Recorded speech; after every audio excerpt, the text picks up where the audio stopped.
भौजी बात दिलू का 24 हो? के बेस्ट सिंगर अवार्ड शो में अगर किसी को अवार्ड मिलेगा तो वो तूफानी लाल यादव है। दोस्तों, तूफानी लाल यादव ने हद नहीं हद पार कर दिया है और फिर से एक ऐसा गाना लाए हुए हैं जिस गाने को सुनने के बाद आप लोग तो हैरान चकित तो हो ही जाएंगे, लेकिन ये सोचने पर मजबूर हो जाएंगे कि ये लोग कहाँ से ऐसा ऐसा गाना लाते हैं। भौजी बात दिलू का लेकिन हो? हम तो ये बात सोच कर मजबूर है कि भाई इस सिंगर को किस चीज़ से नवाजा जाए, मतलब कि इसको कौन सा वर्ड दिया जाए कि ये इतना शानदार शानदार गाना लिख रहा है। खैर, गर्व है हमें इस गाने और आपके सोच पर, लेकिन आप लोगों से मैं एक बात पूछना चाहूँगा कि क्या तूफानी लाल यादव की भाभी इस गाने को नहीं सुनी होगी?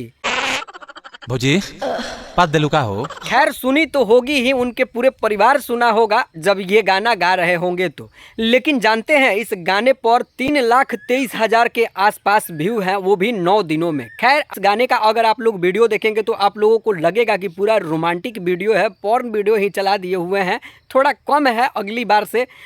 लेकिन तूफानी लाल यादव को अपने भौजी से ये बात पूछना चाहिए था। भौजी बात दिलू का हो? चलिए, बेशरम तो तूफानी लाल यादव ये हैं कि वो अपनी भौजी से इस तरीके का बात पूछ दिए, लेकिन भौजी भी कम बेशरम नहीं है। बात दिलू का हो?